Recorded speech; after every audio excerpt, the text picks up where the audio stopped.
तो आज हमारे पास जो सोर्सेज हैं वो गुरु नानक की टीचिंग्स और उनकी फिलॉसफी पर फोकस करते हैं। इसमें 3 अलग-अलग नजरिए हैं, लेकिन धागा एक ही है, सच की खोज, और ये कैसे रस्मों रिवाजों से मतलब कहीं बढ़कर है। और आज हमारी कोशिश रहेगी कि हम गुरु नानक के विचारों की गहराई को समझें। ये देखना दिलचस्प होगा कि उन्होंने उस वक्त के मजहबी तौर तरीकों को कैसे चुनौती दी। बिल्कुल। सोर्सेज ये साफ करते हैं कि वो किसी धर्म से लड़ नहीं रही थीं, बल्कि उन कर्मकांडों पर सवाल उठा रही थीं जो बिना सच्चाई के, बिना ईमानदारी के किए जा रहे थे। हाँ, और ये समझना बहुत जरूरी है। यहाँ हमारा मकसद किसी एक धार्मिक सिस्टम की दूसरे से तुलना करना नहीं है। नहीं, बिल्कुल नहीं, बल्कि हम ईश्वर, अहंकार और आजादी यानी मुक्ति को लेकर जो सच के दावे हैं उन्हें समझने की कोशिश कर रहे हैं। सोर्सेज बताते हैं कि गुरु नानक का संदेश पाखंड के खिलाफ था, किसी एक धर्म के खिलाफ नहीं। ठीक है, तो फिर शुरू करते हैं।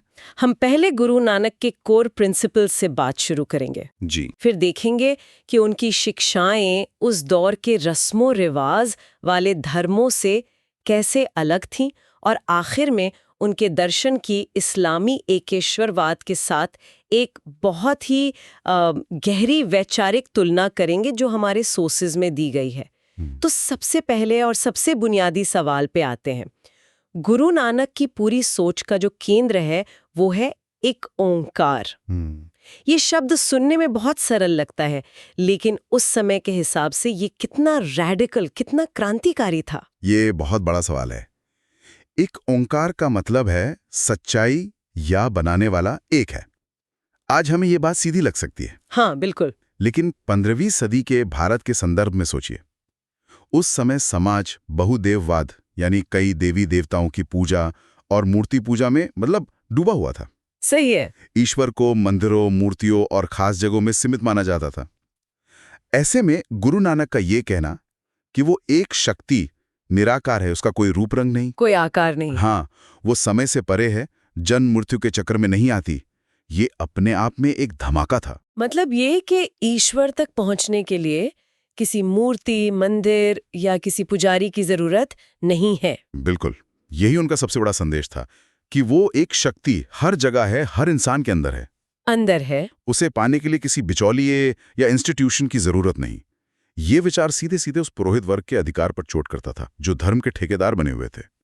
उनका कहना था कि ईश्वर किसी एक जगह बंधा हुआ नहीं है, वो तो सर्वव्यापी है। तो फिर सवाल ये उठता है कि अगर ईश्वर का कोई रूप नहीं, वो किसी मंदिर में नहीं, तो एक आम इंसान उस एक सच से जुड़े कैसे? यहीं पर शायद नाम सिमरन का आइडिया आता है ना? बिल्कुल, और नाम सिमरन को अक्सर गलत समझा जाता है। सोर्सेज ये साफ करते हैं कि इसका मतलब सिर्फ तोते की तरह भगवान का नाम रटना नहीं है, या जोर जोर से जाप करना। हाँ, वो नहीं। ये एक 2447 हर पल की अवेयरनेस है।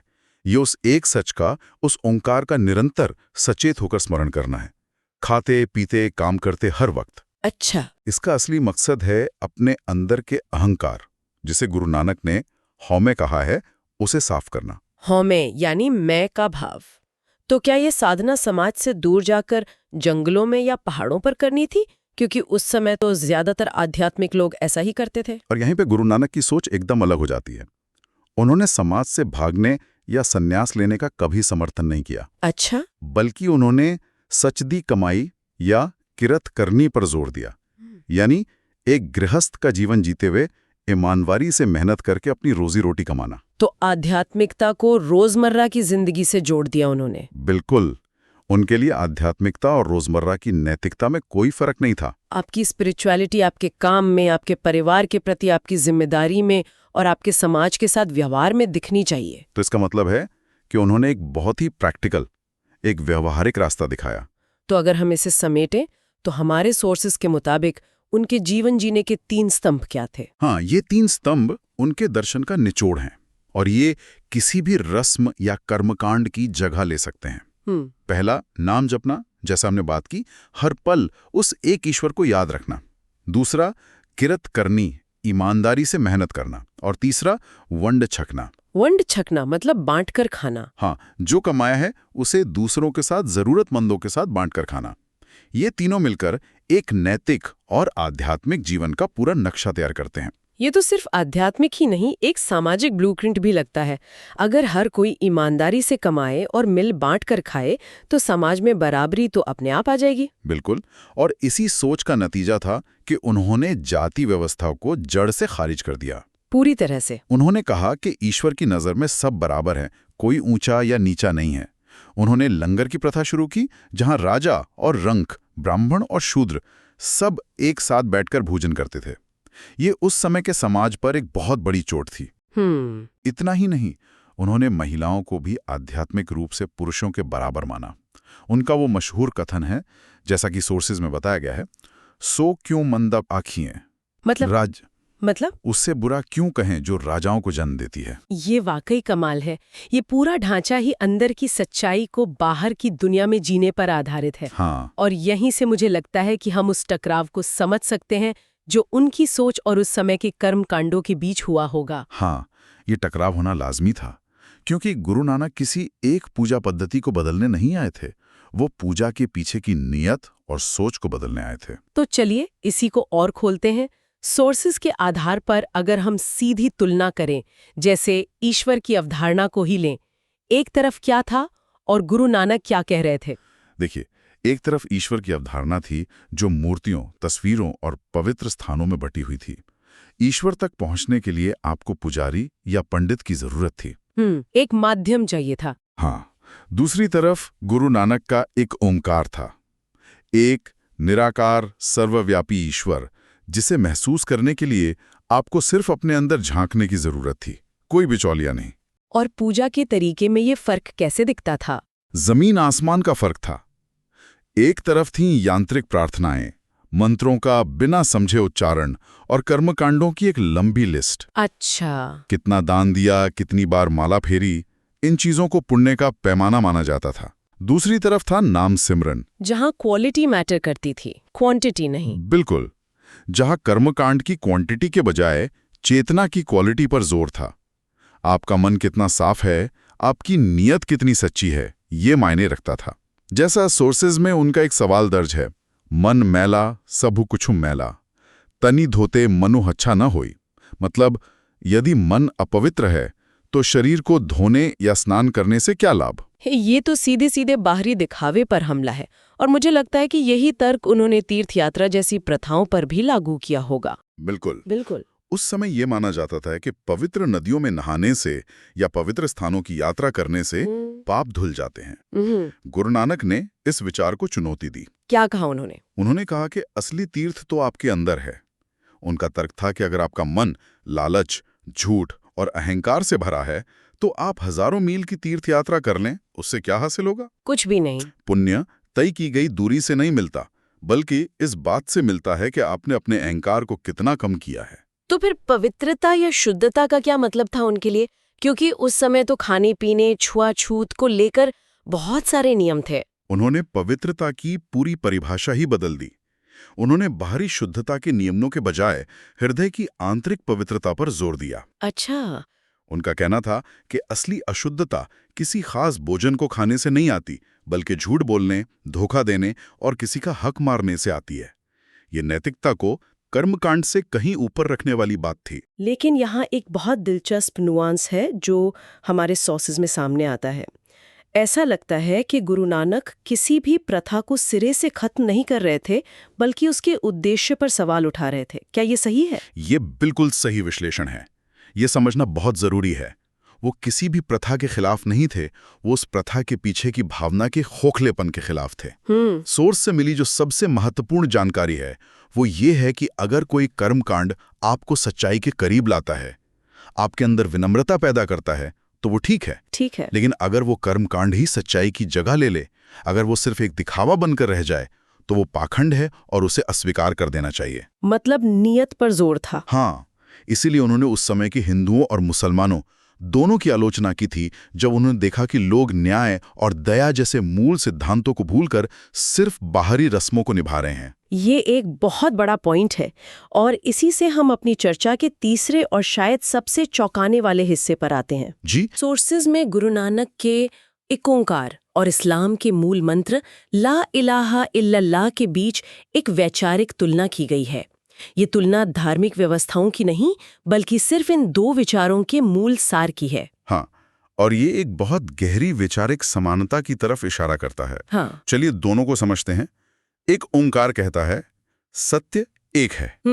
एक सीधी घोषणा। हाँ, ये एक सकारात्मक सीधी घोषणा है। It declares the unity of reality. दूसरी तरफ ला इलाहा इल्लल्लाह का शाब्दिक अर्थ है अल्लाह के सिवा कोई इबादत के लायक नहीं। ये दो हिस्सों में है। हाँ, पहला हिस्सा ला इलाहा, कोई पूज्य नहीं है, ये पहले सभी झूठी देवताओं का खंडन करता है। फिर दूसरा हिस्सा इल्लल्लाह, सिवाय एक अल्लाह के, ये एक सच्चे ईश्वर की पुष्टि करता है। तो एक सीधा ऐलान कर रहा है और दूसरा पहले गलत को हटाकर फिर सही की स्थापना कर रहा है। लेकिन दोनों का निचोड़ एक ही है। निचोड़ एक ही है, पूर्ण एकेश्वरवाद। कोई दूसरा साझीदार नहीं, कोई बिचौलिया नहीं, ईश्वर एक है और वही परम सत्य है। दोनों ही विचार किसी भी तरह की मूर्ति पूजा या ईश्वर के साथ किसी को शरीक करने का पूरी तरह से खंडन करते हैं। झूठे देवताओं को नकारने वाली बात भी दिलचस्प है। गुरु नानक के लिए सबसे बड़े झूठे भगवान क्या थे? उनके लिए सबसे बड़े झूठे भगवान थे मूर्तियां, जाति पाति की व्यवस्था और सबसे बढ़कर इंसान का अपना अहंकार या हव में। अहंकार। उनका मानना था कि असली गुलामी इन्हीं चीजों की है। इंसान पत्थरों को पूजता है, लेकिन अपने अंदर बैठे ईश्वर को नहीं पहचानता। वो अपनी जाति पर घमंड करता है और अपने अहंकार की पूजा करता है। इसी तरह इस्लाम में मूर्तियों, इंसानों या अपनी इच्छाओं की पूजा को शिर्क कहा गया है, जो सबसे बड़ा गुनाह या अन्याय माना जाता है। और सोर्सेस के मुताबिक इस शिर्क की जड़ भी अहंकार या किब्र ही है। तो इसे हम कह सकते हैं एक ही आंतरिक लड़ाई, बस शब्दावली अलग है। दोनों ही दर्शन अहंकार को सबसे बड़ी बाधा मानते हैं। बिल्कुल, और दोनों में ईश्वर तक सीधी पहुंच का सिद्धांत है। गुरु नानक के लिए आप नाम सिमरन से सीधे उस एक से जुड़ सकते हैं। इस्लाम में दुआ या जिक्र के माध्यम से कोई भी इंसान बिना किसी पुजारी के सीधे अल्लाह से बात कर सकता है। दोनों ही मामलों में बाहरी कर्मकांड से ज्यादा आंतरिक ईमानदारी और नियत को महत्व दिया गया है। लेकिन हमारे सोर्सेज एक बहुत जरूरी फर्क की तरफ भी इशारा करते हैं। वो फर्क क्या है? वो फर्क है मेथोडोलॉजी का, यानी रास्ते का। इस्लाम में सत्य को ईश्वरीय प्रकाशना यानी रेवोल्यूशन के जरिए अंतिम रूप दिया गया है, जो कुरान में है। एक तय किताब है। हाँ, उसकी एक स्पष्ट कानूनी और सामाजिक सीमा है, एक पूरा ढांचा है जो उस पर आधारित है। वहीं गुरु नानक के यहाँ सत्य को काव्यात्मक और अनुभवात्मक रूप से व्यक्त किया गया है। अच्छा। उनकी शिक्षाएं एक आध्यात्मिक आलोचना ज्यादा है, कोई कानूनी ढांचा नहीं। वो आपको सोचने पर मजबूर करते हैं, नियमों में नहीं बांधते। तो ये मूल भावना का अंतर नहीं, बल्कि उसे व्यक्त करने और समाज में लागू करने के तरीके का अंतर है। हाँ, इसे ऐसे ही समझना चाहिए। सोर्स में दिए गए एक पंक्ति के सारांश के अनुसार, एक ओंकार वास्तविकता की एकता की घोषणा करता है, जबकि ला इलाहा इल्लल्लाह उसी एकता को समर्पण की एकमात्र वस्तु के रूप में स्थापित करने के लिए सभी झूठे अधिकारों को ध्वस्त कर देता है। एक सीधे बताता है कि क्या है, और दूसरा पहले ये बताता है कि क्या नहीं है, ताकि जो है वो और भी साफ हो जाए। तो इस पूरी चर्चा का सार क्या निकलता है? हमने गुरु नानक के एक ईश्वर, सच्चा और नैतिक जीवन और बराबरी के मूल सिद्धांतों को समझा। हमने देखा कि कैसे उन्होंने खोखले रस्मों रिवाजों को चुनौती दी और अंदर की सच्चाई को सबसे ऊपर रखा। और हमने उनके एक ओंकार और इस्लामी ला इलाहा इल्लल्लाह के बीच एक गहरा वैचारिक कनेक्शन भी देखा। और ये आज भी उतना ही प्रासंगिक है, शायद पहले से भी ज्यादा। क्यों? क्योंकि ये दोनों ही दर्शन उस धर्म को चुनौती देते हैं जिस पर पुजारियों या संस्थानों का कब्जा हो, उस आध्यात्मिकता को चुनौती देते हैं जो अहंकार पर टिकी हो, और उस शक्ति को चुनौती देते हैं जो ईश्वर का मुखौटा पहन कर आती है, चाहे वो किसी भी रूप में हो। हाँ, चाहे वो जाति के नाम पर हो या किसी संगठन के नाम पर। ये दोनों ही अंदरूनी बदलाव और एक नैतिक जीवन की मांग करते हैं, सिर्फ बाहरी दिखावे की नहीं। और आखिर में सुनने वालों के लिए एक विचार, हमारे सोर्सेज में इस बात का भी जिक्र है कि समय के साथ सिख प्रथाओं में भी कुछ वैसे ही कर्मकांड वापस आ गए जिनका गुरु नानक ने विरोध किया था। ये एक विडंबना है। ये हमें इस सवाल पर सोचने के लिए मजबूर करता है कि कैसे सच्चाई और आंतरिक अर्थ के बारे में क्रांतिकारी विचार समय के साथ विकसित होते हैं और कभी-कभी उन्हीं कर्मकांडों और ढांचों में वापस फंस जाते हैं जिन्हें वो शुरू में तोड़ने निकले थे। इस पर आगे सोचा जा सकता है।